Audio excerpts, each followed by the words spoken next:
we're gonna start recording.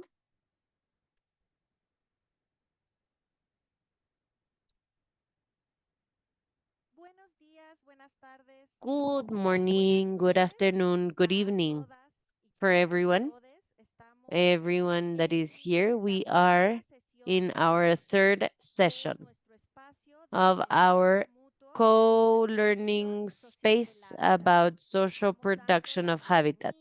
We are starting and welcoming and letting people in, the participants that are connecting, the ones that are in the room. I'm asking you to choose the channel that you're gonna listen. Sorry, Arely. Just we are listening to Spanish one. Just we need to check with the Arabic channel, please. This is because I don't have English. I just find Spanish in both Thank you, channels. Hala. Can Mandy or our interpreter in Arabic? There is no English. We need interpretation to Arabic. Not yet. Not yet. Maybe Mandy should be in the correct I don't have channel. English. Can you check, Mandy or Miriam? Can you please? There is no Yes. Marianne thinks she English. can't Only hear the the channels English. are We they can are both listen in to the Spanish. interpretation, Hala. So can you hear me? Not yet. We don't hearing any Arabic translation. Bien, voy a continuar. Let me continue. Issues Yeah. Espero que pueda corregirse el problema de la I hope interpretación. the interpretation issue can be fixed. We are gonna start asking to our participants to choose their channel that they're gonna need to listen to our third session. Now it is working. Okay, welcome everyone.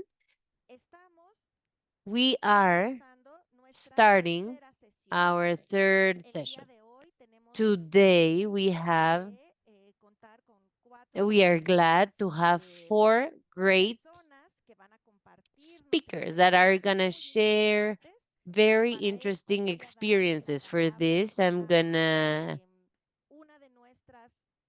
give the floor to one of our facilitators that is gonna guide together with another one of them to their session. Irene Quinotti and Virginia Pastor that are the facilitators that are gonna conduct today's day. We have Irene's word to give us the introduction, the welcome to this space and to the goals. Go ahead, Irene.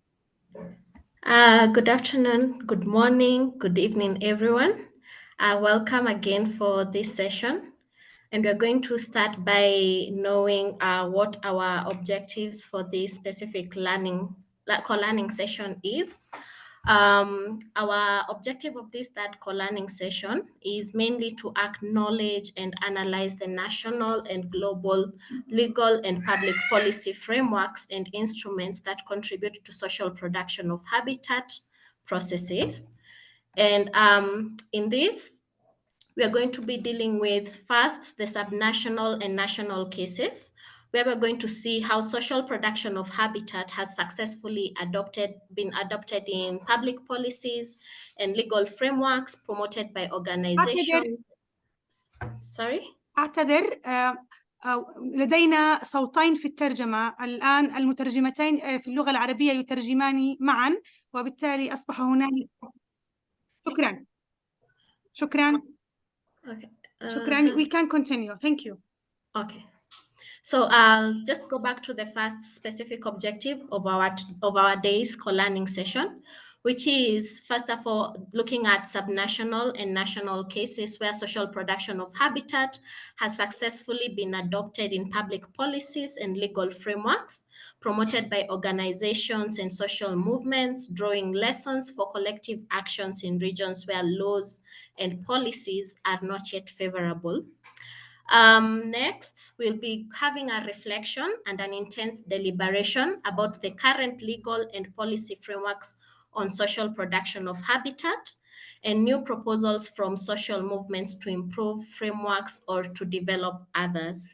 And on the third bit, we'll be looking at reviewing the selected global agendas which are relevant to social production of habitat as a result of civil society organizations' advocacy processes and dialogue about the strategic use and localization of this agenda.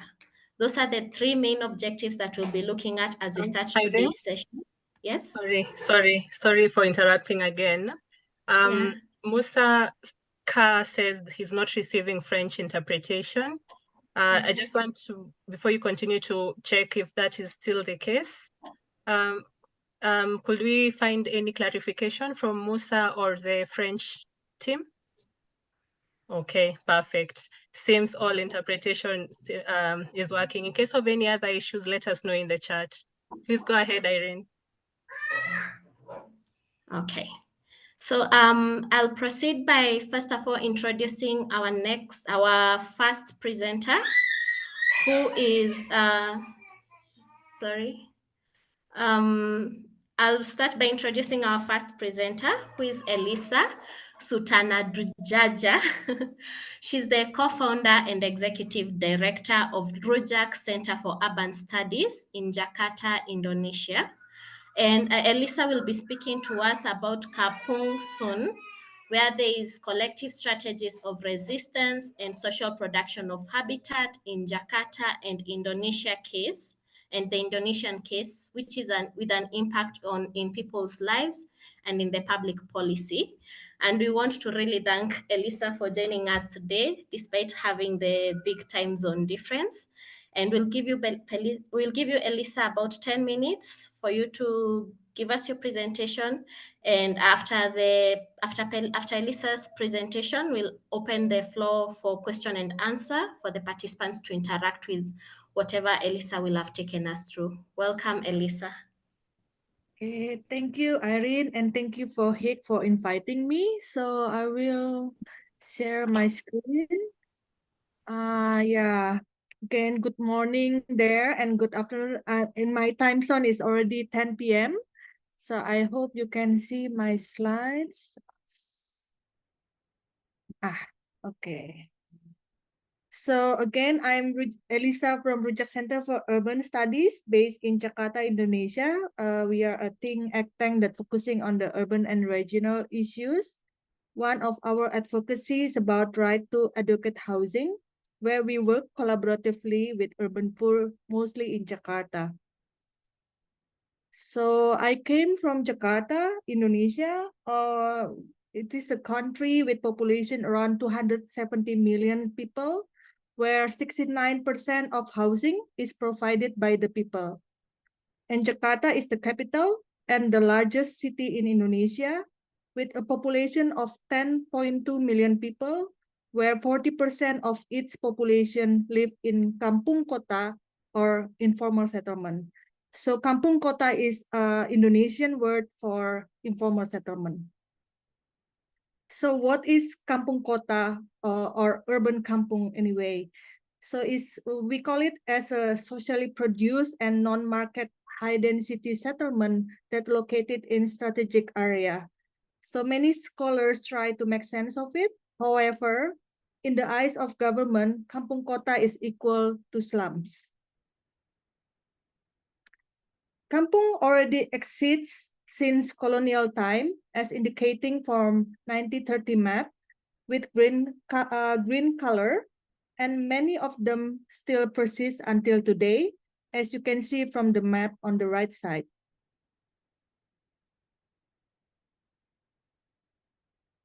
And kampung in Jakarta face several challenges, such as stigmatization on kampung, agrarian problem, top-down approach in planning, and lead to one another, including bad infrastructure and substandard building.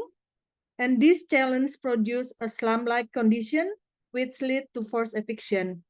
One of the eviction happened in Kampung Aquarium in April 2016.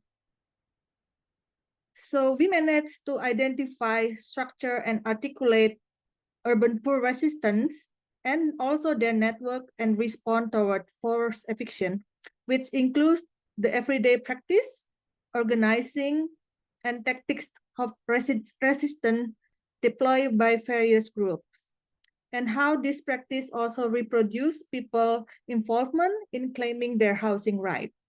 The tactics are pretty diverse, from legal battle to cultural activity, from knowledge co-production and building alliance. However, due to time constraint, I have to skip some slides regarding urban poor resistance here. So I will continue to this one. So I come back to Kampung Aquarium, the one that got evicted on April 2016. So this is a story about Kampung Aquarium residents, and together with us and the network, rise from ruins. Through community organizing, multi-scalar advocacy, including by inviting UN Special Rapporteur on Adequate Housing, Leilani Farha, in September 2016. And also, it's a story about how our network, which consists of Jakarta Urban Poor Network, Urban Poor Consortium, us, Rujak, and around 25 kampungs, including Kampung Aquarium, organized a political contract with one of the governor candidate back in 2017 election, and apparently he won. Along the way, we also advocate through design and propose community action plan program. After the new governor took office in October 2017, some policy has changed, including a decree about priority kampungs, which include Kampung Aquarium. The second one is a governor regulation about a citywide community action planning program, which also benefit 222 neighborhoods. This regulation become a top-down policy framework that enable designated kampung to conduct a bottom-up planning and collaborative construction implementation. And the last one is a decree on agrarian reform task force, which provide solution for the provincial government regarding security tenure in kampung. So from political contract by urban poor to policy change, urban poor and kampung residents have a once-in-a-lifetime chance to address and overcome challenges facing by kampung. The community action planning program putting people at the center of planning rather than a top-down spatial planning practices. In 2019, like I said earlier, provincial government also agreed to launch urban agrarian reform program trying to solve agrarian uncertainty in kampung. Combined with the concept of kampung susun or vertical kampung, the agrarian reform is trying to modernize and densify the kampung properly and led by the residents. So kampung susun or vertical kampung itself is a concept by us, meaning it's a form of design and planning resistance against a top-down, one-size-fits-all housing solution for urban poor that mostly coming from government. So Kampung Susun is designated to adopt kampung lifestyles and its economic activity. And this is a community-led process. So the formation of Kampung Susun actually share the same narrative with social production of habitat as being stated in the new urban agenda. So as we know, probably we know already where social production is understood as all those processes which generate living space, urban component, and housing carry out under the control of self-producer and other social agents acting without profitable purposes. And it varies in level of social participation in diverse housing production phase, housing production phase, meaning it's coming from planning, construction, distribution, and also use. I will explain more through our experience in building Kampung Susun on the next slide.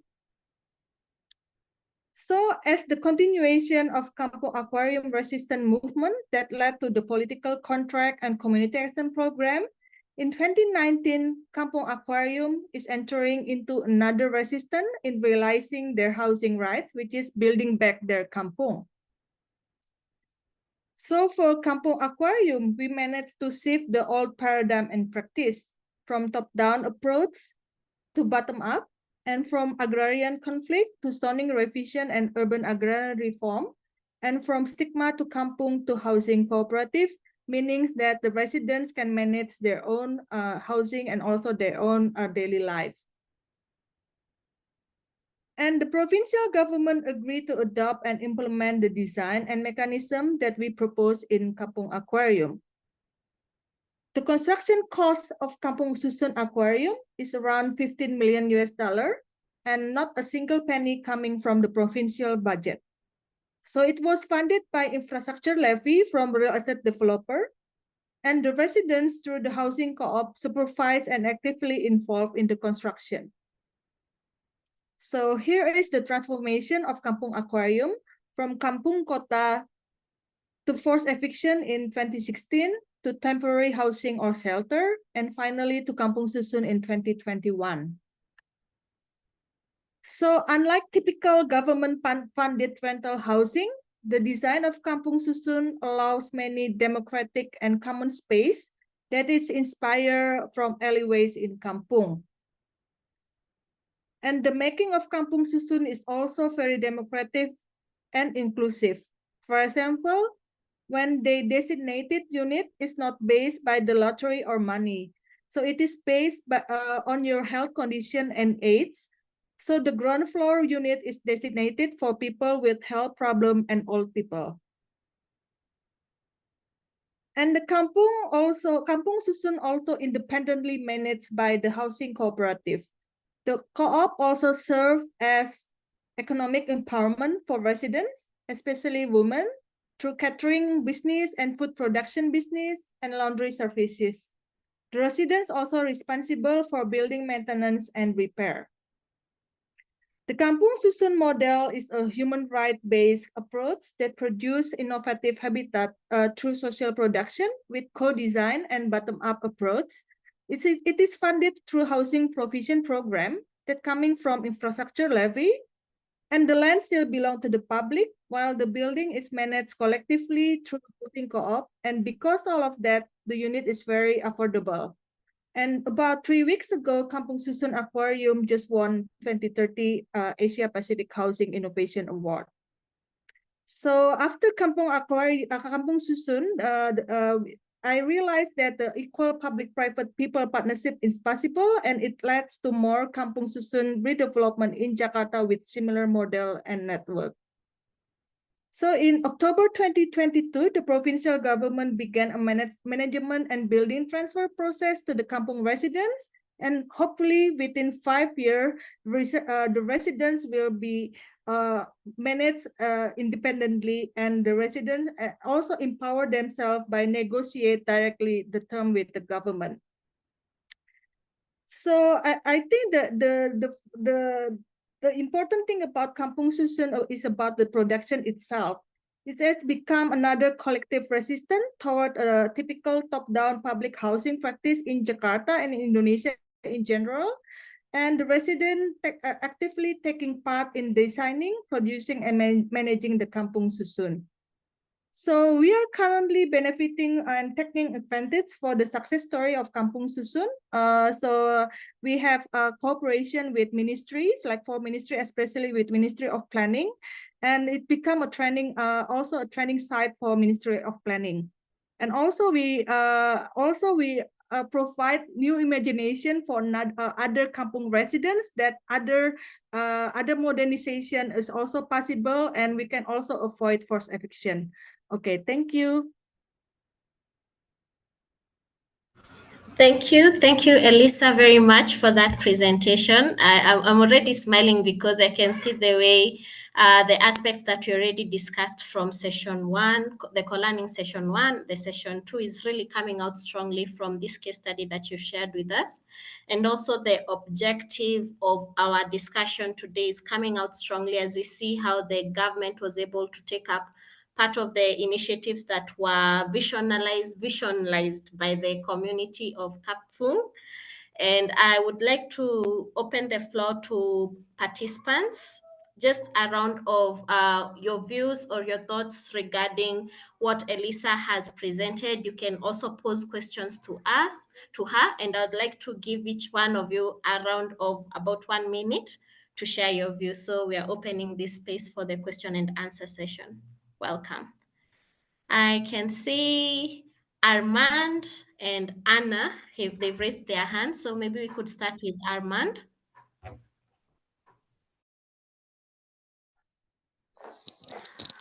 Merci déjà de me Thank donner you very much for giving me the floor, and thank you to Elisa for a brilliant presentation.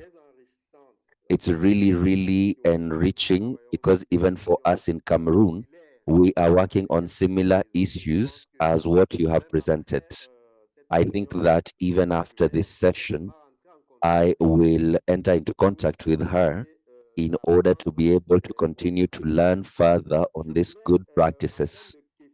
In terms of a question, my concern is as follows. Can Elisa maybe give us the principles on which you used or you based your actions? Because you said that you used a rights-based approach to produce social housing. That was really important for me, and I would like to maybe understand the methodologies or the principles of human rights that you based your actions upon in order to arrive at producing social houses. And in the beginning of her presentation, she spoke of the informality. What makes it informal?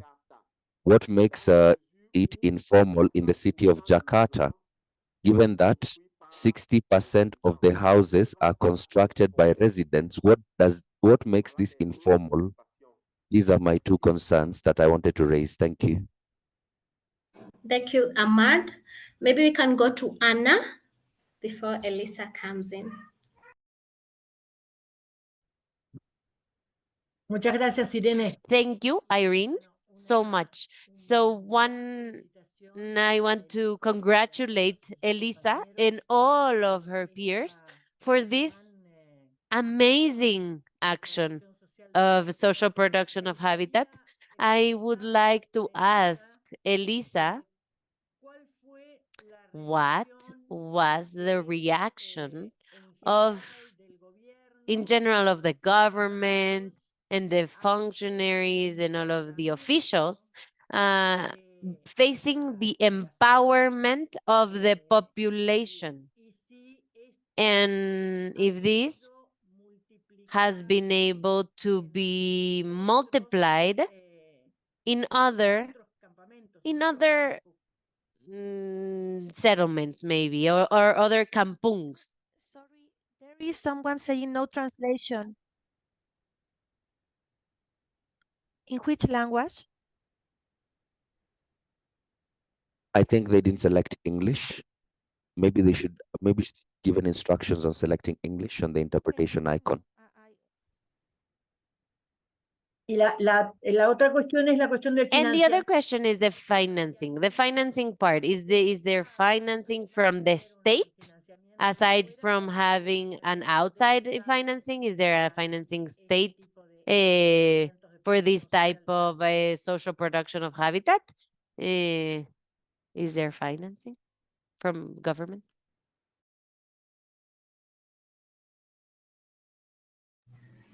I don't see any other hand up. Elisa, maybe you could go ahead and respond to the questions. Okay, so the reason why we call it housing right based approach, because we try to embrace with the 7 criteria for right to adequate housing, which is including like affordability, location, and also cultural and etc. I always forget the whole 7.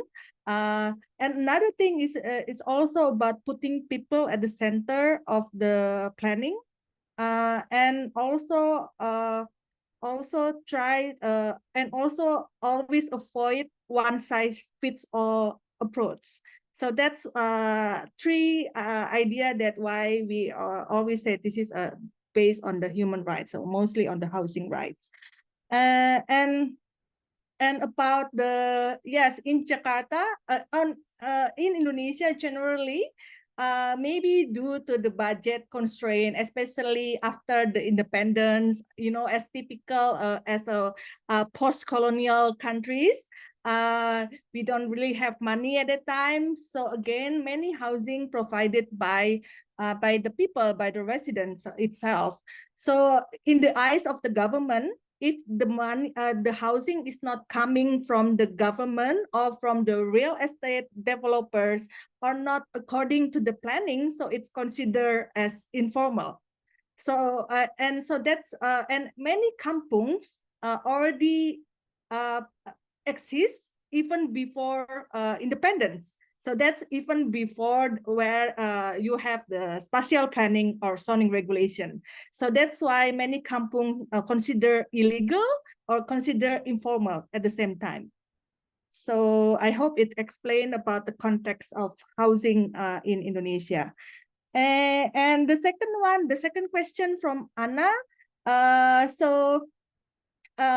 The government, you know, even between provincial government and national government, they have a mixed feeling and also mixed reaction.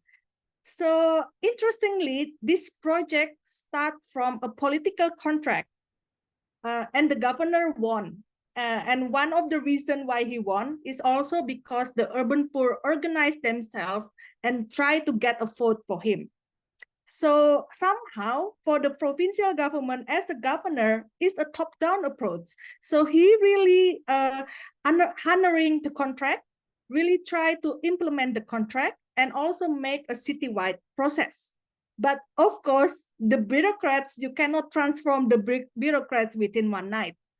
So sometimes you still need a top-down approach if it's coming from the leader that really understand about the issues of urban poor. However, within the national government, they already they kind of more open up to the concept. So even we collaborate with Ministry of Planning, so they are pretty much open to our concept, that understand that their top-down policy or one-size-fits-all policy is not going to work anymore. So they are kind of like understand the concept and then also collaborate with us and make a training program with us for civil servant. So, but for the Ministry of Public Works, that different ministry, they still prefer, you know, a top-down approach. So, and then for the Ministry of Agrarian and Spatial Planning, the idea is about the agrarian reform, also mixed, they have a mixed feeling as well. So sometimes if they see that the land is located in the prime area, they are more reluctant to do agrarian reform. So again, but now how can I say, the relationship with national government is pretty much dynamic.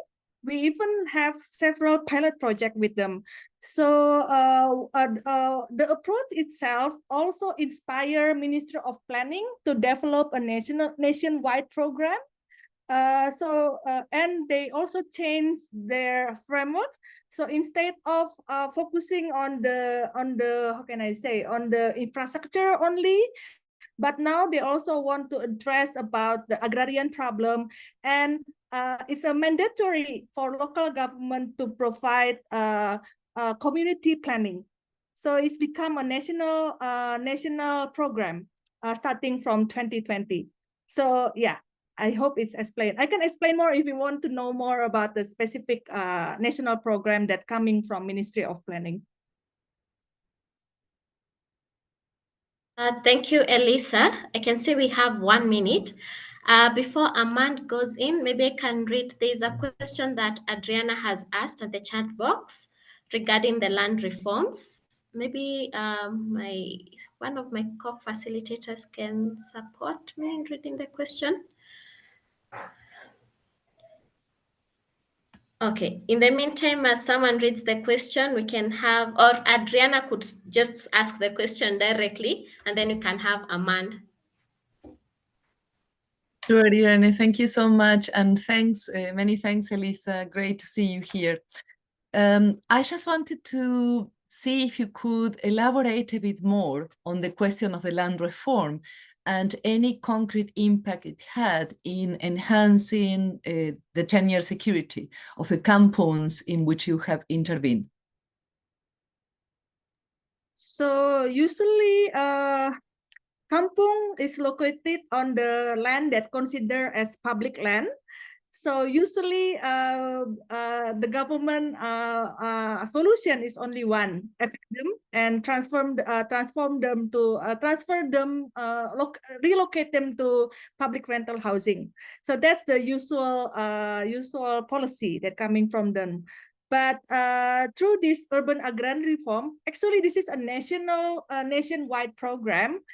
But mostly for the national term, is mostly more like a certification program. But for the case for the provincial government, so maybe because this is also part of the advocacy, even the how can I say, the committee also, many of them coming from civil society. So in that task force within the provincial government, the urban agrarian reform, they really trying to deal with the kampung problem. So in the beginning, there are 6 kampungs that are part of the task force. Part of this reform, including kampung aquarium. So this task force provide recommendation to the provincial government. They oversee all kind of land regulation and also propose solution that also coming from the residents as well. So at the end of the day, the recommendation is actually the land certified by the government and the buildings, which is actually able to be transferred to the residents through the housing co-ops. So that's actually coming from the recommendation from the urban agrarian reform task force. And after, but in order to ensure that the residents really know how to handle the property, it's a quite big property. So the government agreed to have this 5-year transition.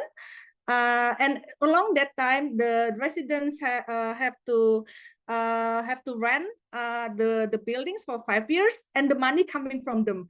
I think I forgot to answer Anna's question about the funding. The funding, the construction actually coming from the infrastructure levy, that's from the real estate developers. It's called the Housing Provision Program. But the residents also, they also give the money as well in order to secure the rental, the building rental for 5 years during the transition period. And the residents also pay like the electricity bill, water bill in the public area, and also sinking fund, maintenance, also landscape, and all those things is coming from their own pocket. So so it's not really coming from the public money, but it's coming from the developers and also from the residents. I hope I explained the question about agrarian reform to Adriana already. Okay.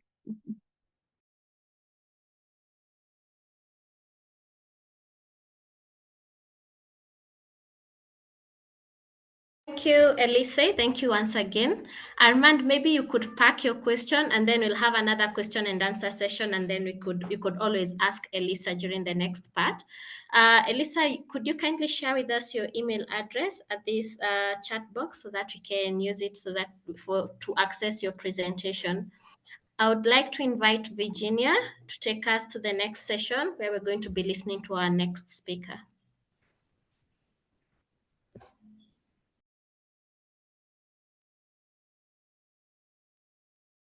Bueno, gracias Irene y gracias Elisa por esa presentación.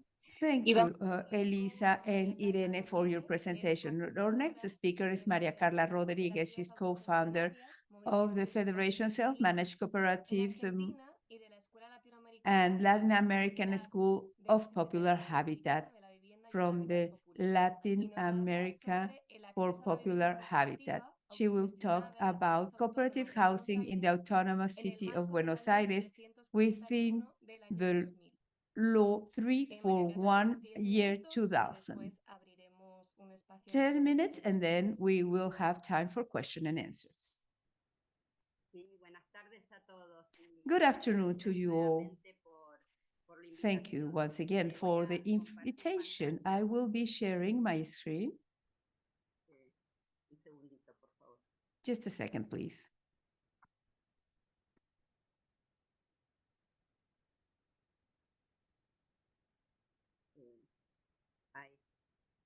Un segundito que no se ve la pantalla completa, ¿no? No. Can you see the full screen? No, but if you click on the icon, yes, we can see. Ahí se ve, perdón, me puse I'm nerviosa. sorry, I'm a bit nervous. Once again, let's give it a try. Ahí vamos. Bueno, me pidieron que compartiera. They've asked me to share with you in this such a difficult times that our country is undergoing one of the experiences that has to do with the features of regulation framework existing in the city of Buenos Aires, and that it is promoting a very specific way of social production of habitat, and that goes in depth in the self-managing. That is to say, the decision of managing directly the resources by the organized population. The city of Buenos Aires is the central city in the metropolitan area. It is the most important city economically wise, politically wise, socially wise, and the highest concentration of population in Argentina. It is where 3 million of approximately 16 million living in the metropolitan area. Very briefly, because we are short on time, it is important to point out that this instrument, the Law 341, has a long period in the works about. It started in the year 2000 in the context of democratic recovery in the central area of the city, when there were occupation of buildings from the population that was claiming not only the right to habitat, but also access to central areas of the city. In the exchange in Latin America, the fact of acknowledging the existence of the legal framework of Uruguay, that it is promoting self-management co-housing that dates from the 60s, and the dynamism of a social movement that favor the cooperative actions for the mutual assistance cooperatives of such management housing. The development and promotion of this organization in order to promote self-management pilot experiences that took place on the 90s. The movement of ocupantes inquilinos that enable to figure out a way of how to respond to the formal workers and joint efforts with the university. We started to propose the possibility of doing advocacy for the Constitution of Buenos Aires. Article 31 is talking about habitat and not housing. So with this framework, a group of social movements that were incorporating the increasing mass of workers and the in-depth of these mechanisms of participation, we could establish a round table for negotiation with the city government. We started to work on Law 341, 2 years of negotiation and mobilization went on, and in Institute of Housing, we are starting to see this direct transfer program. So from the public sphere, we gave way to all those housing access to people that have low resources. 30 years, zero rate, that would be a credit that is out of commerce. We will be managing according to the plan with a technical assistant team that is integrating by different discipline experts. They started to develop works, new, improved, acknowledging in the right way redistribution of technical work of social, architectonic, legal, and accounting areas. I don't have the time of really talking to you about one of the documents that has been giving a huge thrive because politics is very important on time.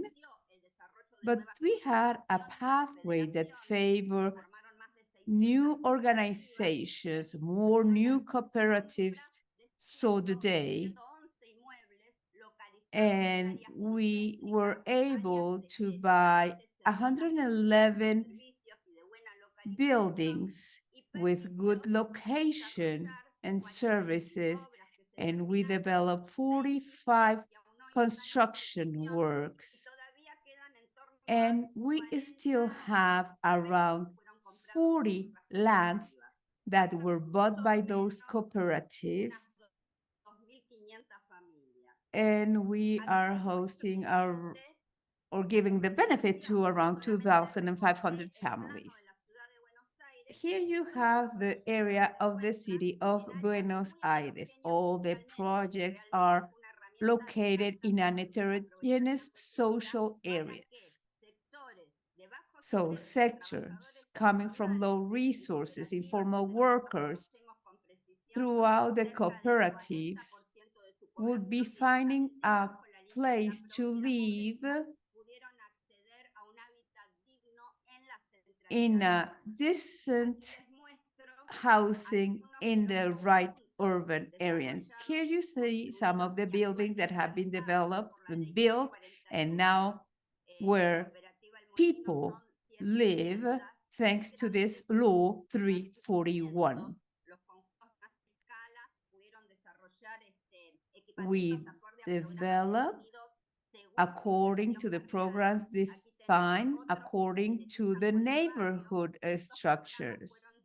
The programs were designed by the technical experts, and this responds to the taste and possibilities and on the decision on how to live. In this is different from living in those other areas And in some cases, they were built throughout very small construction working companies. In other cases,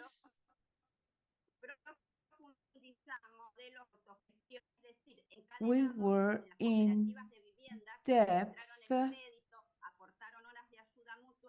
and then we saw the cooperatives of works that were giving the qualified labor, and other cooperatives contributed with the financing. So it was a joint effort amongst cooperatives, accounting for a high percentage of housing that is different from other kinds of housing programs. This, you can see that are buildings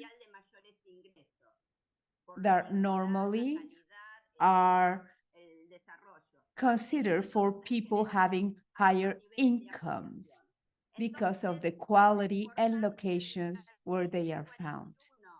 So this is the impact of Law 341. This is the way how we made credit actors, those cooperatives throughout this policy. We did this self-management production experiences of the housing banks, that it is articulated by credit allocation and having the distribution of the rental fees. That is what I was talking to you about. We have an efficiency because of mutual assistance in the purchasing area. We also had some benefits. And here we have generated decent work positions, well paid, and promoting the participation and engagement of other economic players for its production. It is the people that are maintaining them. And during the pandemic, we were witnessing the difference of these people living here. So the neoliberals have stopped financing this kind of instruments because they want to impose another way of doing it. They have not been able to eliminate it because it is included in our constitution. So this experience is leading to a national program that is considering 4 instruments to go more in depth: policy of land, collective and community organizations to develop a territorial policy analyzing impact on the popular economy. And that is all for my presentation. Thank you so much, Maria Carla, for giving us those specific examples that you have been able to execute after passing Law 341.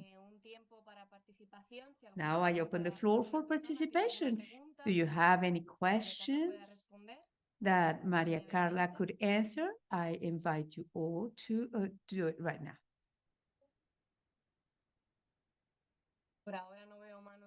I don't see hands raised. So if you like, then we can move on with our next speaker. And if you further have any questions, we will be answering at the end. Armand just raised his hand. Armand, whenever you like, you can open your mic, unmute your mic. We can hear you now. Thank you for allowing me again to be able to speak, and thank you to Maria for this high quality presentation. I wanted to simply ask about the experience of Buenos Aires in terms of this mutualization between the residents and the different establishments, credit establishments, on what did they rely on, what did they use to be able to give a guarantee or to be able to secure these loans.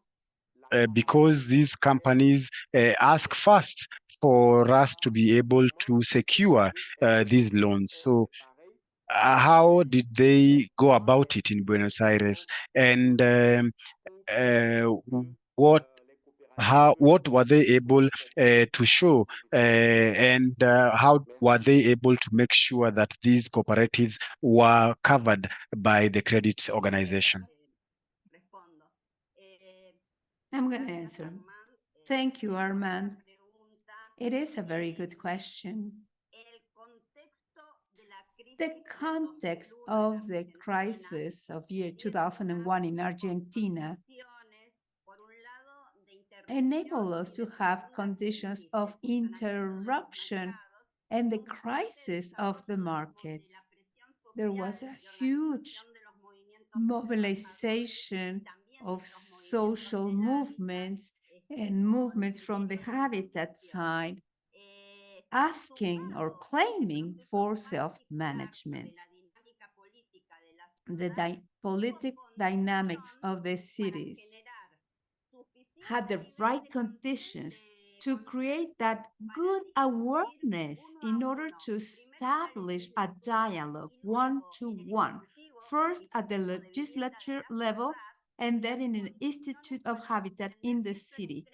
See the conditions that this was a credit that would be a transfer credit of public resources, the redistribution of other incomes from those that have high incomes to the ones that receive very low incomes. It was that economic crisis that enabled us to have the right moment to establish this program. And specifically, the program enables us to do an advance of 30%. That is the financial first payment. Those are cooperatives, very small companies with lower capital levels of finances. But that had to do with the context that we were living in Argentina, particularly in the city of Argentina. We were thousands out of the street claiming for this specific change. And it was an ecosystem, a climate that enabled all those political forces to establish a dialogue with us. María Carla, si quieren, podemos dejar las preguntas para el final, que vamos a tener también. Maria Carla, could we leave the answers to the questions at the end? And now I give the floor to Irene so we can hear our next speaker. Thank you, Virginia. Thank you, Clara. I would like to invite the third speaker of the day, who is Samuel Orlando Ouko. He's the Executive Director of Pamoja Trust. And he's going to be presenting on the topic on development-induced displacement and social production of housing on the basis of legal, policy, and political perspectives as drivers and impacts on the social fabric of communities. Welcome, Samuel. Thank you very much, Irene and colleagues. It's a pleasure to join you this evening. I am unable to share my screen, unfortunately, but I'll just proceed. I can imagine how mouthful it was to do the topic of my presentation this evening, but it's basically to reflect on the legal policy and political perspectives as to land and the driver of this drive, social housing within the context of Kenya, and that also applies to a number of countries. So some of the principles that you will see cut across my presentation are the principles of national unity, the principle of sharing and evolution of power and resources, the principle of human dignity, equity, social justice, human rights, non-discrimination, and good governance and sustainable development. And I say this because from an intersectional lens, when we look at social housing, or in the context of habitat, it is important that the lens that we apply be in the context of multiple layers of vulnerabilities that an individual can face. And that is what we apply in Kenya and in the advocacy within the legal space that we participate in. And it's now on your screen. And this basically will give you a lens upon which, when you are to address a right to housing, then you look at it from the layers that it presents, so that then there's no linear application in terms of access. The next slide. Now, on speaking to this, is that in Kenya, and similar to a lot of countries, land is normally divided into 3 thematic areas, which can be public or in some states government land, and that's held privately, and which is held communally or in a customary way. And in most occasions, you find development-induced displacement that is a threat to habitat and to people's settlement normally oscillate around these 3 categories of land, and this is basically what constitutes state. Now, across the various nations that we come from and that constitute the states, is that there are 2 main principles or doctrines that normally ride on management of land. And these doctrines, the first doctrine is normally on the context of eminent domain, where the state do not deprive an individual of right to property, but unless this right is being taken away in the interest of public. And in the interest of public interest has been defined to be in terms of the public morality, in terms of public health, public good, defense, security, and such. And access to housing by vulnerable populations can follow this particular doctrine, the doctrine of eminent domain, where the state acquires land to do social housing in the interest of public morality because of the vulnerable persons that we have in the society. The second doctrine is the doctrine of the police power, where the state regulates the use of land, so that then this regulation then applies the lens also of public interest, and that is an affirmative action towards particular populations. So these 2 strands normally come from the main strand of radical title, where we normally argue that land belongs to the state, and that the state, the composition of the state is the people, is the territorial boundary, and the rules and regulations that guide that particular state.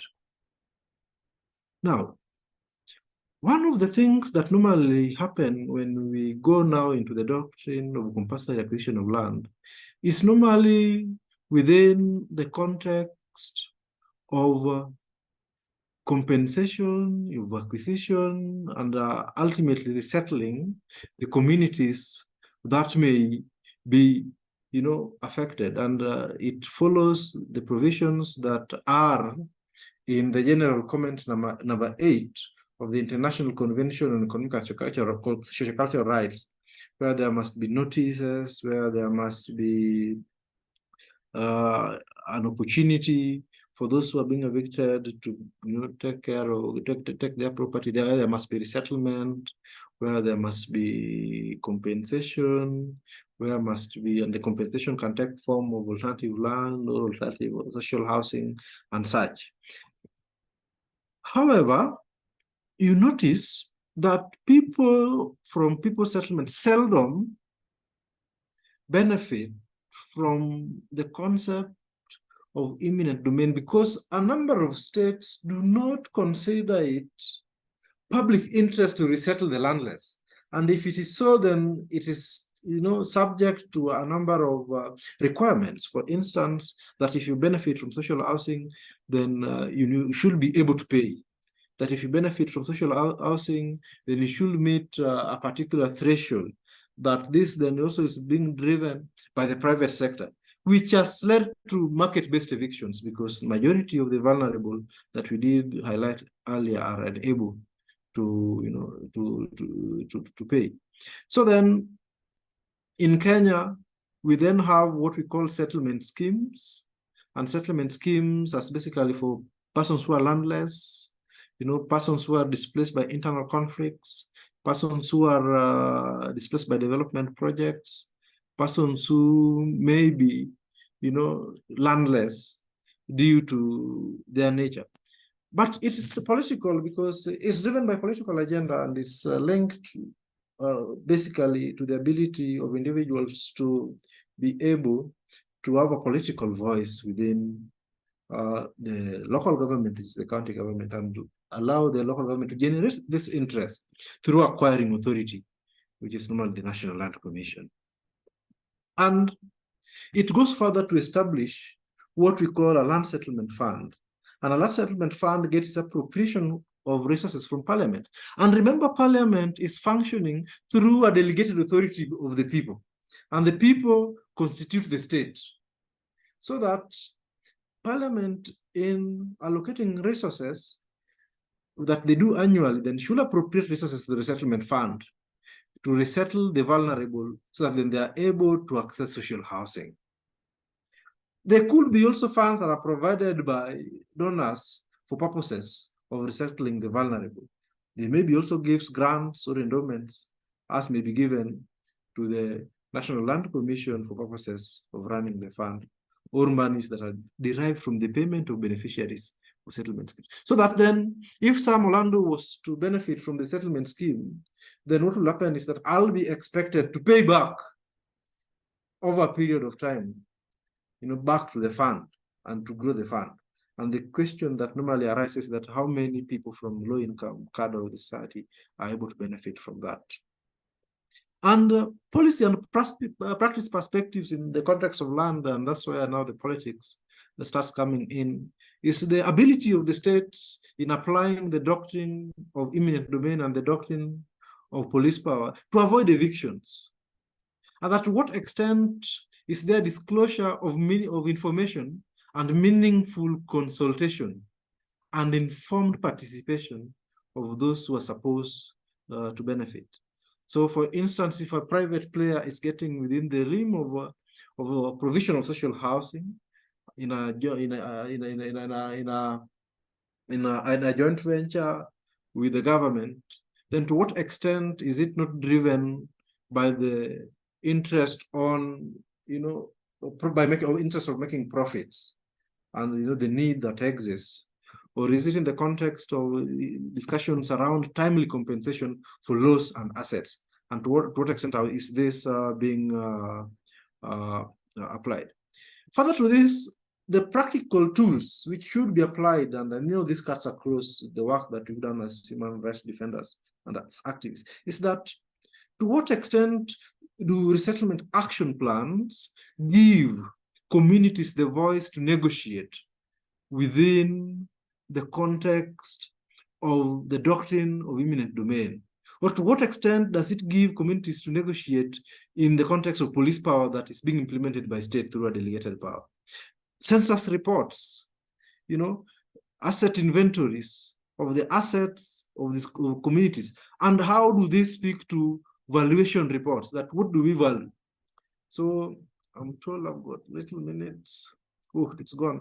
Yeah, so then this ultimately then contributes to some of the practical tools that then could be applied by various players within the space. And as I conclude, is that in managing this, one of the things that normally emerges is conflict.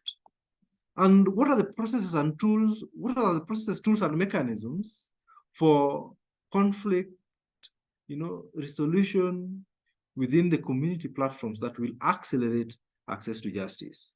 How do we formulate our grievance redress mechanisms? What are the principles that are applied? How do we record the disputes and claims that come? How do we, develop alternative justice systems, case logs? How do we conduct the hearings? How do we conclude? And how do we communicate? So that then ultimately, in the provision of housing within the market space by both the state and non-state actors, be that then anchors the principles that I did speak about earlier when I was starting, that anchors human dignity, that anchors social justice, that anchors rule of law, that anchors devolution and sharing of resources, that anchors, the element of fairness among communities. I'd like to stop there because I don't want to go past the minutes that I was given, and similarly 10 minutes is such a short time, Irene. Thank you. Thank you, Sam. Thank you very much for that presentation. It's good to see the Kenyan context and the way it gives space for a lot of works that comes from the community, especially on advocacy on land matters.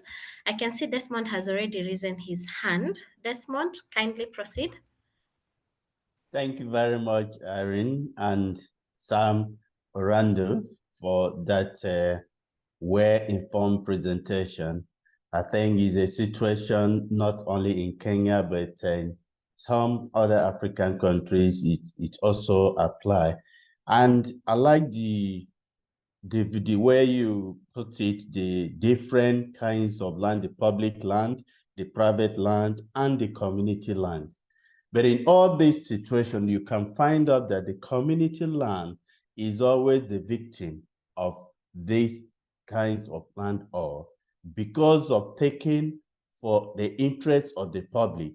You will see that the public land, the private land are always not touched, but the community land is the land that is always been taken for public interest. And in most cases, this land will be given to the private, for private interest, not that interest. So I really find it difficult, the public interest, the definition taking over this kind of land for public interest, and at the end of the day, you see it in the hands of the private sector.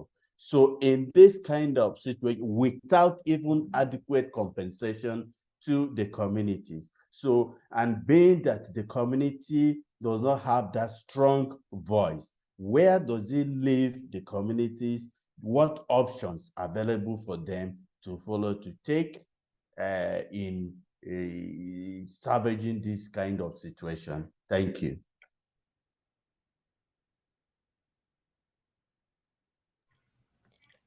Sam, would you have a comment regarding Desmond's question? Yes, I'd agree with Desmond because community lands have been homes for exploration and exploitation of natural resources, but are also spaces upon which governments think that they can generate private interests that then ultimately weaken the community. What have we done in Kenya? The threshold for investment in community land in Kenya is by subject to 70% of the registered members agreeing to that particular development. So that then the threshold is very high for purposes of implementation of such programs. But then as you go further to that discussion, you notice that the appetite to individualize, in the context of coming out of a community system back to an individualized tenure system, is very high, such that then this then disenfranchises the community to be able to negotiate collectively, as a group.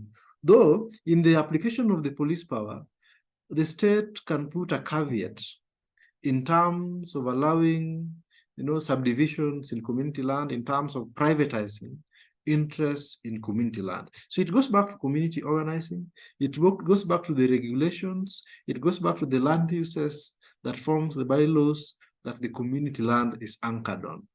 But a lot of private interests, as he puts it, are quite high, and the state, in exercising its delegated mandate in the radical title, in most occasions, abuse that particular power. Thank you, Irene.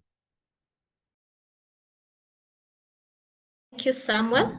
Anna, I'll give you a minute so that we can proceed to the next session. Anna, please, a minute. Muchas gracias, Irene. Un minutito. Felicito a... Thank you, Irene. 1 minute. Let me congratulate Samuel for his presentation. I just wanted to ask if he could tell us a little bit more about what it is the participation of the population, if there's organized participation of the population in the access or in the advocacy of their land and their habitat.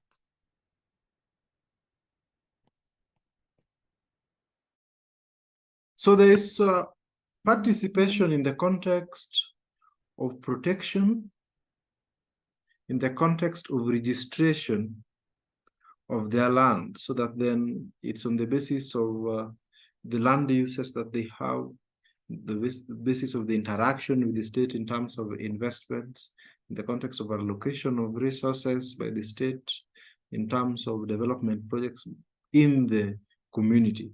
Because the state still has got an obligation to ensure that there are particular services that are within this particular space. And these services include housing, include water, include health, include basic education.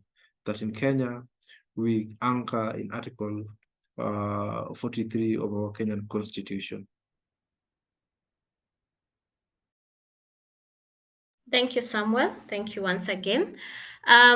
Without further ado, would like to move to the next session, which is mostly an interactive space where we're going to be thinking about or sharing our views regarding the question that was shared in the Google Classroom, which was, is there any legal or public policy instrument in your country that directly or indirectly favors the social production of habitat? If there is, kindly tell us which one is it, and the lack of it, how has it been an impediment in your context? So we are opening this up for participants. Whatever you wrote on the Google Classroom, whatever your views are as at now, kindly share.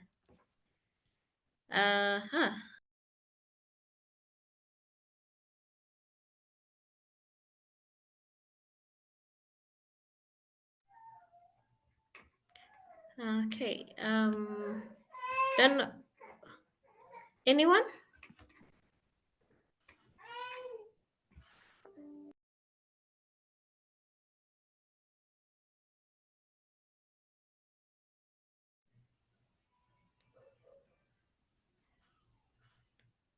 Okay.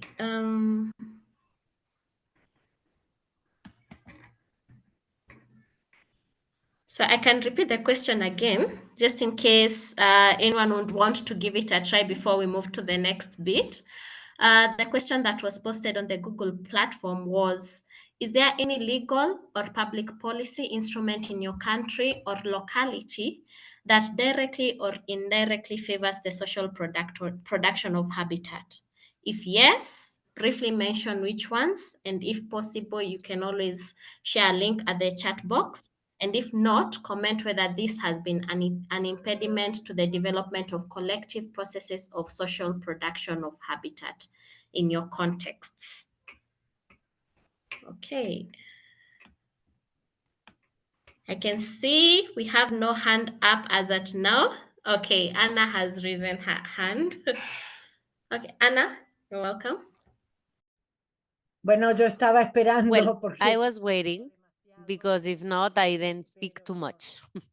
But in my country, in Argentina, aside from what Carla mentioned, that is in the city of Buenos Aires, in the metropolitan area, that is the province of Buenos Aires, that is not the city, it is another government. Since 2012, the fight organizations for the land, the housing, and the habitat have conquered a law that is the fair access to habitat that considers the social production of habitat in different types of processes. Fundamentally, in what it is, the improvement of the informal settlements, where the state commits to starting the processes of urbanization improvement together with a management table and with the participation and the decision making of the settlers, right? The other one is the credit for the improvement of the housing, where it is also the family that should participate in the planification of the improvement of their housing. And the other one is the access to the land to be able to generate new places with the lots with services where the same population that is gonna occupy it is the one that is gonna auto self-manage their village with the support of the officials or public servants. And it defines, it has a definition of social production of habitat where it is defined as all of those processes that are generating of parts or totally of the places, the living places and the urban places that are done through self-management, individual self-management or collective self-management. I can send you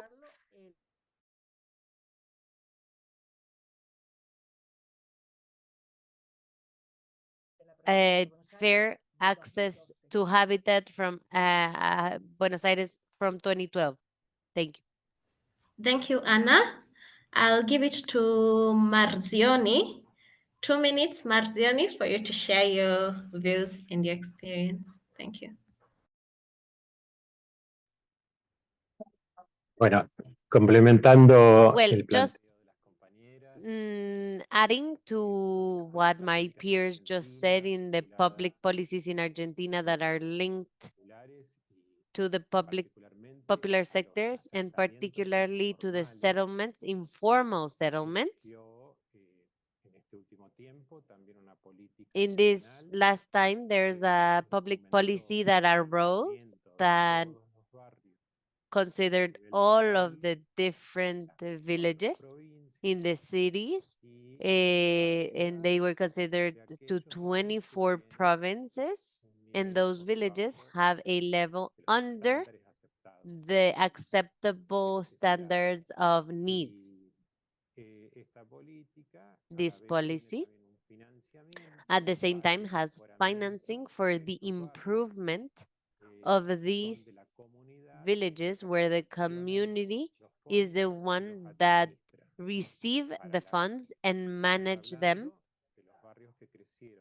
We're speaking about all of these villages that grew informally and they do not have a clean water, do not have streets, do not have power, electric systems that are formalized. Well, all of those funds are considered for the consolidation of the community spaces, rooms, sports places, and there's a central role for the community with the management and with the builders through working cooperatives and this association that the community has, right? So in other considerations, they organize and complement, the one that organizes and complements is the local government, but they always go together with the community. This is a policy that gathers all of the different plans of previous policies of the provinces and some elements of what my peers just mentioned in the policies in the provinces and the regions that we consider. The newest one is the generation of the new villages with the purchase of land for the urban production that historically we've produced with the communities in this national public policy that is considered as a possibility to place it as and to create it. It's a fairly new Those are villages that are being built, but that's where we are leveraging this policy, and that's where I think that we're gonna be able to have this possibility. So thank you so much. Thank you, Marzioni. I think from what we're getting from Anna and Guillermo, it's Latin America seems to be very progressive and we can learn a lot. And I've seen Adriana has posted on the chat box some of the links. Participants, you can always move to the chat box, click on the links and interact more with the case studies. I'd like to hand it over to Virginia so she can invite our next speaker. Thank you. Gracias, Irene. Thank you, Irene. Let's continue with Lorena Zarate Soneira, that is the co-coordinator of the support team of the Global Platform for the Right to the City, former HIC AL office coordinator, and former HIC president. And here she's going to speak about the social production of the habitat in the selected global agendas. Before we give the floor to Lorena, we would like to open the floor for questions that we did in Google Classroom about if you know any favorable contents for the social production of habitat in global agendas and if they are useful for your national or local work. Dejo unos So let minutos. me give you a few more minutes just in case someone wants to answer, because it can help with the Lorena's intervention later on. I don't know if there's someone that knows those global agendas that want to participate in this.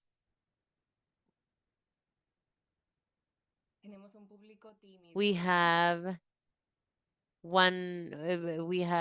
shy people today. Well, if no one wants to speak, then Lorena, you have the 10 next minutes, and then we will have an option for reflection. 15 minutes for Lorena. 15, okay. Thank you so much, Virginia, everyone. It is a pleasure to be here today. Thank you for the invitation. Let me share my screen to present a few key situations of some agendas. That are these agendas that are several, and because of the time we have selected the ones that we think that are most relevant. I believe that today we have people that have been part of the creation of this agenda, so I'm sure they're gonna have a few more things to say and complement. I hope I do not get the translators crazy. I'm gonna make the presentation in Spanish, but the text is in English. So let me see if I can pass to the next slide. Can you see well my screen? Yes. So the first thing, I do not see, Virginia, the clock in my screen. So if you let me know when we have 2 minutes, I do see your face, but I do not see the clock. So yes, sure, thank you. So let me focus in the 3 agendas that are linked to the 3 habitat conferences, Habitat 1, 2, and 3, in a brief mention to the Agenda 2030 of the ODGs. First one is Habitat 1, the conference of UN in Vancouver in 1976. At that moment, SDG, sorry. That HIC wasn't created as an organization or a coalition. It arises from this event, from the parallel forum of the civil society, a forum that is pretty big, People's Forum, or yeah, People's Forum, that it was financed by the government of Canada to gather the civil society there. And at this moment, there was a lot of mobilization, a lot of organizations, and a lot of technicians working in the popular habitat that gather a lot of supplies that are going to be reflected in what we saw in the action plan of Vancouver. Our coalition arises from this event. As it wasn't a coalition, it was a council, a International Habitat Council, and then we created the Habitat International Coalition. So that is what created HIC. This included important contacts from one side, indigenous movements that we can see here, some images that are linked to indigenous movements of Canada, of Vancouver, and also with local governments. And we can see that this is very important in the next events or agendas. The Vancouver Declaration and the Action Plan. It's very interesting. A document very interesting, and it's spoken not only about the right to housing, but the right to shelter that is more limited as protection and support. It includes services. One of the important things is the obligation of the governments of giving this basic right. And here the key is the attention or the direct assistance to the more marginalized groups with more needs through programs of mutual help and community support. This is very important, and it is in the paragraph 8, the report that includes the Declaration of Vancouver, and we can see here that they are speaking about the importance of the alignment of different barriers, including specific mentions to segregation, social and racial segregation. And within the content and the structure of the declaration, something that is said a lot is the component of land is very highlighted. It is one of the main components, and they're addressing the importance of the public part in the public land. In the part of the participation is very important. It's a public participation in a broad sense, not the state and not the government bodies, but the people in general, the people, right? And within the content, there's no explicit mention to the social production of habitat, but there's other names for these efforts, and these include self-help and community action, as we said, self-help construction and alternate self-help alternatives and projects, aided self-help, spontaneous urban settlements, and also so-called informal sector that is questioning the category or of informality. That is very important. And here they're speaking about prioritizing actions that are gonna be implemented. And as we said in the presentation of our peers before, the different services, technical assistance, access to building material and tools of building, reform of the edification codes to be possible, financial support through credits and subsidies, and the support and respect for the local values, the local tradition of mutual help, and the collective help. These are the priorities that are fundamental, cooperatives and collective forms that are very important for the social production of habitat. The word participation is mentioned many times, more than 60 times, and in many senses. In the direct provision of the communities, the housing, the services, and the public spaces that are very important, participation in the design, implementation, monitoring, and evaluation of public policies and programs in general. And this is very important, participation in the land governance, land use planning, and value capture.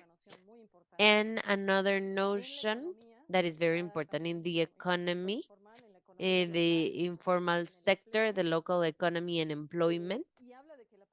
And they speak also about the participation. Popular participation is central to governments, instances, and different parties that are important. And it is not there, the social production of habitat, but it is Moving considered. forward, 6 years later, the second conference, we have this United Nations Conference on Human Settlements in Istanbul on June 1996. We have already created a couple of decades of this movement that is with very active mobilization, preparation, and advocacy several years before the pandemic hit. There are different mobilizations that are being done, committees that are being created. Even there is participation, engagement on national organizations from other countries, like the case of Canada. There was Mexico participation from or members on official delegations of other countries. So we were able to do advocacy on many of the items in the agenda for habitat. So we also see mobilizations, once again, within the conference, but outside the conference as well. And out on the streets of Istanbul, we see all those marches and protests that were or super popular heroes like Super Barrio from Mexico and Filipinas. They met there in order to claim the rights for the communities. And then women and habitat. Within HIC, we have been working also. And in this statement, we have the right of adequate housing. In 1991, we have the General Observation number 4 from the Committee of the United Nations that are talking what we understand by the right to adequate housing. So Elisa was mentioning how we define adequate housing and the obligation of the state at the different levels. And then there were other actors that made possible to have the definition to the right to adequate housing. Here we have that we're talking about engagement, participation of different players, very specific support to the communities. We're talking about different actors or players, the government, private sector, among others. And then we see here the participation, but also facilitation measures are mentioned. Obviously, topics such as gender equity, and then we lose the component of land as strong as it used to be in the past. Here we are not talking the production of habitat, but we have different ways of talking about social production of habitat, self-built housing, individual and collective efforts, programs that are self-help construction programs, community-based production of housing, and then we have participation here. It appears 100 more times that in the agenda that was stated in Vancouver. There are good things and there are things that are a little bit problematic, to say so. And here we are talking more about the participation, giving more detail on the different groups, marginalized groups, vulnerability groups, and the relevance of the participation of those groups that are being mentioned. We see women, but we also see children and youth, older persons, people with disabilities, indigenous people, tenants, and how the participation of all those groups is essential to have this foundation for sustainable development. Here we're talking about recognizing the management of land and services. We are talking much more about the role of local governments that are being considered as much more direct partners. But there's a wider there's a wider participation of private sector throughout partnerships. Here we apply these ideas of private-public partnerships that we know that they are going to be an essential tool for neoliberal policies and a structural reconditioning. And then obviously this comes from the dogmas of the World Bank that had already talked about how the public sector had to change its role of direct vendor and much more a facilitator for the housing, going through the public-private partnerships. Here we have the agenda for 2030 for sustainable development. Objective 11 talks about sustainable cities and communities. We're talking about women and girls, among other things.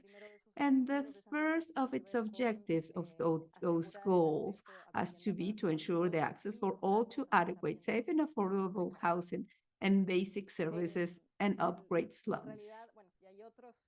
And then there are other issues that could be linked indirectly to the population of slums and topics about participation and planning,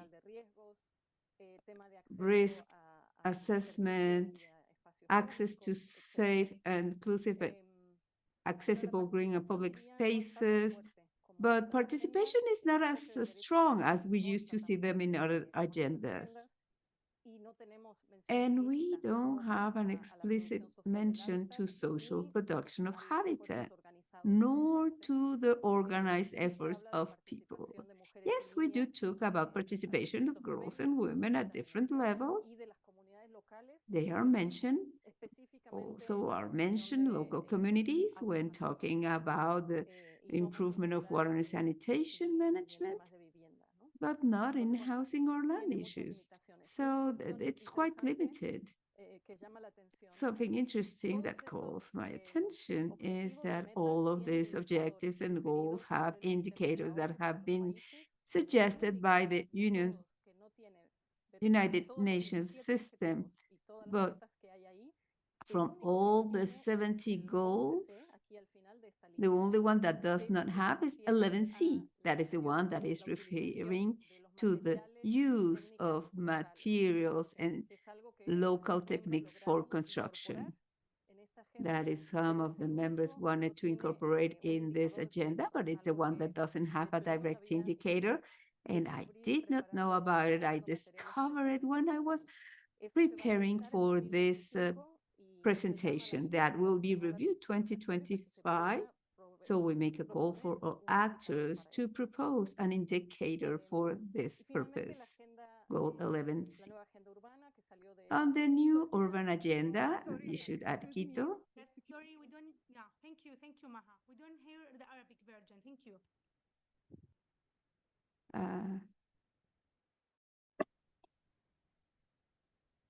Yes, we can continue and we can try to hear in Arabic, Mandy and... Okay, please let me know if it's... Yes, please, thank you. Working. Okay. This continue, Lorena. Thank you. Okay, thank you. Thank you. The new urban agenda issued by Quito, Ecuador on October 2016, great mobilization once again from HIC, different countries with their own events, parallel events, events within the official processes, the statements, review of documents, revisiting inputs. We had a lot of actions going on. As Elisa was saying, if there are two mentions to social production of habitat, is paragraph Number 31, including supporting the social production of habitat. Then we have the participation of the government and a national, subnational, local housing policies that support progressive realization of the right to adequate housing for all. And then we have another one that is talking more about financing, where they are including. It doesn't say social production of habitat, but it's more like it changes the order of words, promoting the production of social habitat. It would seem it's not that important, but it could be understood otherwise, and that we could discuss later on. But those are the specific measures that they do. And then there are other very important inclusions that are favorable for social production of habitat, the economy of a popular neighborhood, support to self-help construction, and different house of land ownership. But something that is important here is that we excluded also very relevant things that were included in previous agendas that we don't see here. There's no word about democracy or the importance of supporting democratic institutions. We talk a lot about participation, but we don't talk about democracy. We don't talk about sexual rights. Many contests were taken out of local governments.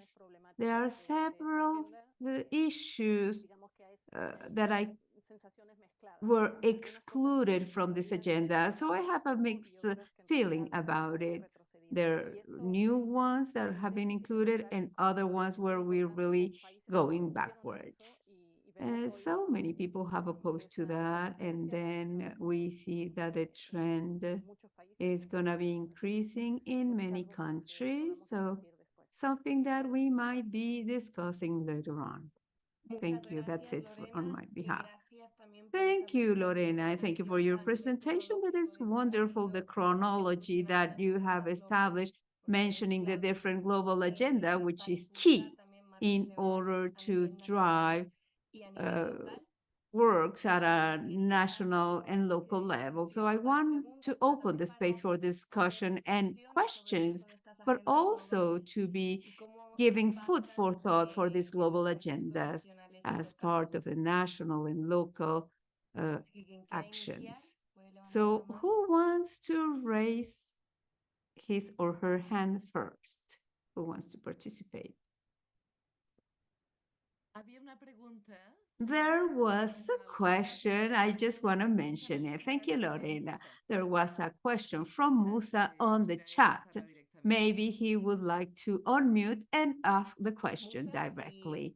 Musa, if you feel like unmuting the mic, if you are here with us, you can unmute and ask your question. Otherwise, I can read it out. If the global agendas have an influence or a real impact on the national politics on land and on housing.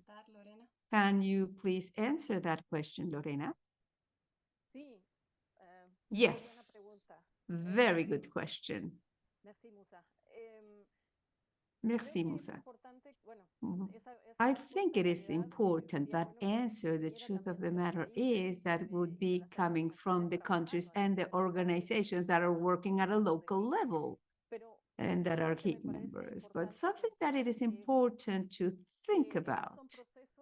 These are processes that are quite dynamic, I may say, and that the truth of the matter are not from top to bottom, but they are much more complex than that.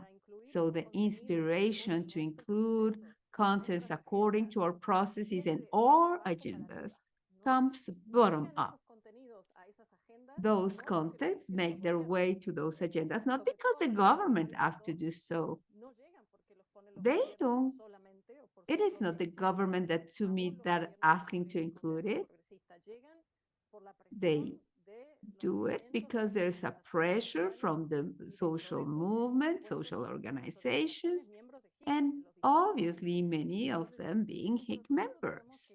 So it is a process that comes bottom up, makes us all the way to this agenda, and oftentimes not only on ideas, but as our colleagues were saying, specific projects that they are undertaking, those that are called pilots. But there are so many, and that many have become policies at a global level, at a national level, that are much more advanced than the international benchmarks.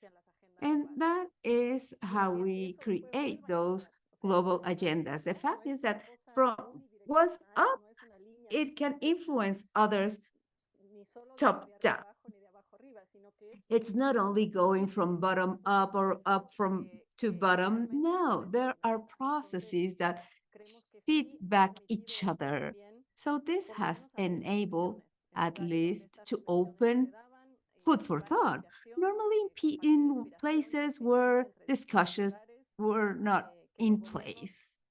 Sometimes governments are more close to these topics. Maybe that enables them to open their eyes, open their minds, and start talking, knowing that there are other governments that are acting upon those topics.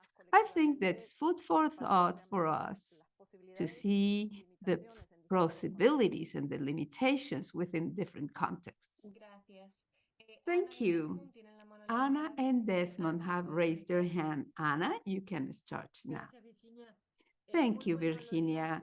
Thank you, Lorena. Very good contribution that you just made by showing us the development and the drawbacks in these global agendas. I was asking myself what I want to ask you about if we take into account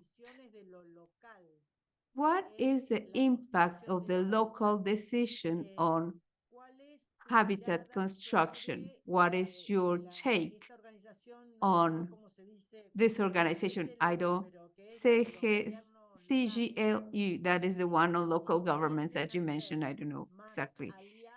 Are there more partners of ours, or are there more resistant to our ask and our view? Well, first we will be grouping all questions and thought, and then we will be giving the floor to Lorena so she can answer. Desmond, please unmute. You have the floor. Thank you very much, Virginia and Lorena, for the great presentation, taking us through the journey of some global agendas that touch on the social production of habitats from the habitat 1 to 3 up to the new urban agenda. But I was also wondering, because you specifically stated that the social production of habitat is not explicitly stated in all this global agenda, but there are some aspects that touch on issues of social production of habitat. I think that gives this group a more work to do in trying to push forward so that it comes out explicitly in the global agenda. Because if at the global level, but there are some lapses in terms of concrete grant on social production of habitat, it trickles down to the national and the local. So if we get, that means this group have a lot of work to make sure to push forward and to make sure that it comes up clear in all this global agenda and it trickle down to the local and national. Thank you very much.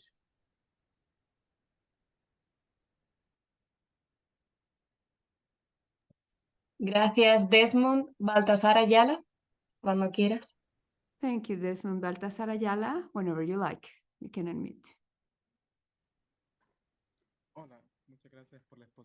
Hello, thank you for your presentation. I was interested in learning if from this agenda, or when we're talking about a new agenda for local governments, we are reassessing the strategies of advocacy in El Salvador. So we are betting on the local governments, trying to see how we can include municipal policies that could permeate on the will of central government. We want to add up all local governments to pressure central government. That's it. Gracias, Baltasar. Y le paso también la palabra a Olu. Thank you, Baltasar. And now I give the floor to Matoyin Obopola. Whenever you like, you can unmute. Good evening, House. This is a very good topic. Este es.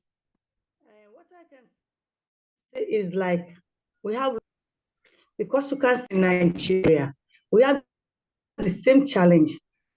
Our federal government has stated that the appropriate portion of gross income that households should spend on rent should not exceed 20%.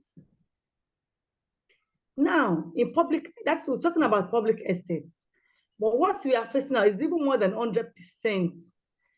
Truly, we have a lot of work to do in this group. How are we going to start that? How are we going to start that? Because people are suffering, especially, let's not look, check it now in like a feminine.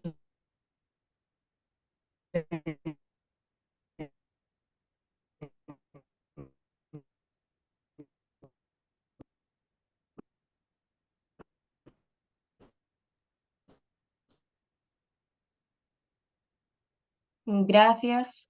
Bueno, en el caso de que recuperemos el audio. In the event that we can recover this audio, we will be asking Lorena to start answering the questions. She's back. Okay, let's go on.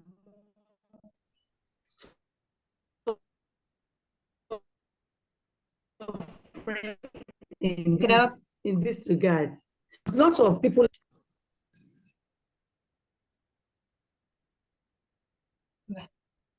Sí, bueno, no hay problema. Bueno, pues continuamos con Aline Rivera. Well, we shall continue with Rivera. Hello, everybody. Thank you so much. I have two questions. One addressing our colleagues from Argentina that were sharing their experience with us. I would like to know if they could talk to us a little bit about the role of women in the mobilization that has been done in order to have policies and law in place promoting social production of habitat in Argentina. How did they make it a reality, and what is the role of women in that process? And now that you have all these cooperative projects in the city of Buenos Aires, for instance, what is the role of women in these processes? And second, it's much more like a global thought. What is the role of rights? Or how can you use the existing rights in order to favor social production of habitat processes? I work on those topics in my doctoral thesis. I work on how the international right can enable us to fight poverty in women in Latin America.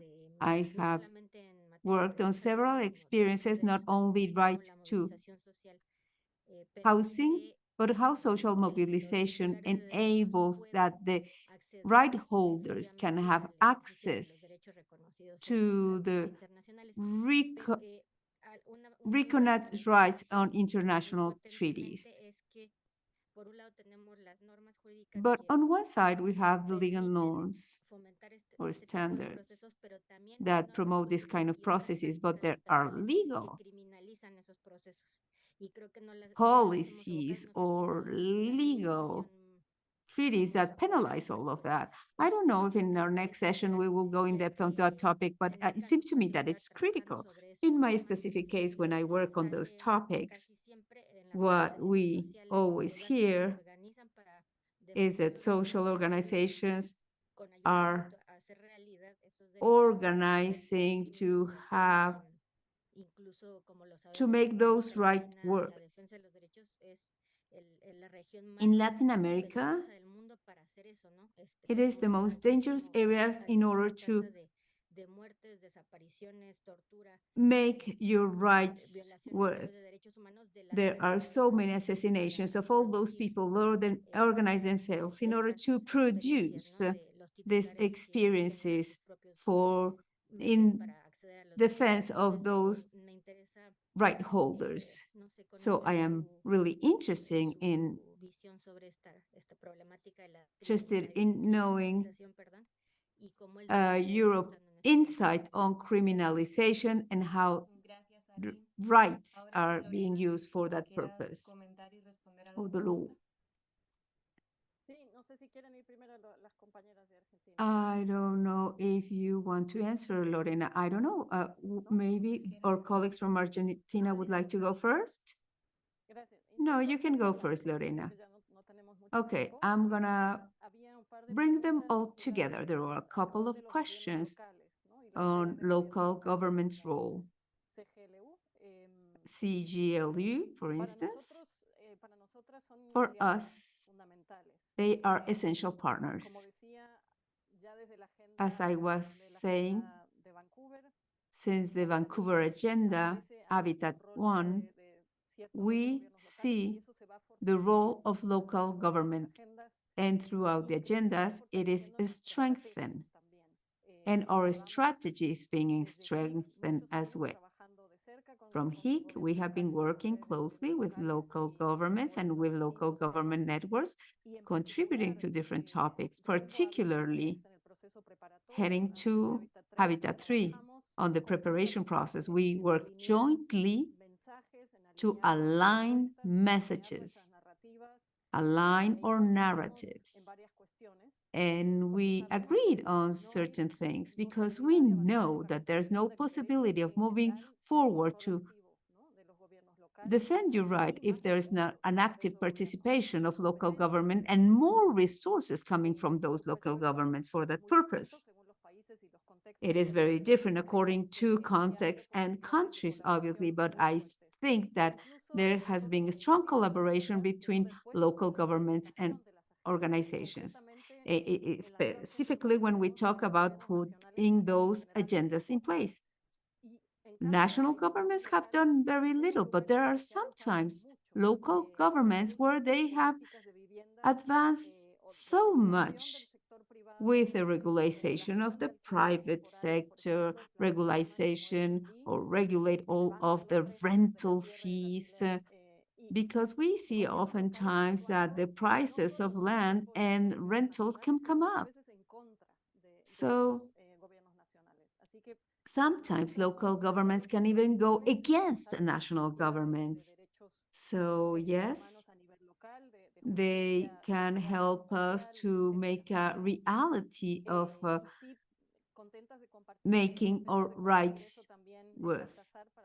And I think that, Baltasar, when we are thinking about your strategy in El Salvador, I think that we can have a much in-depth exchange later on. Sometimes national governments do not make progress, but local governments do.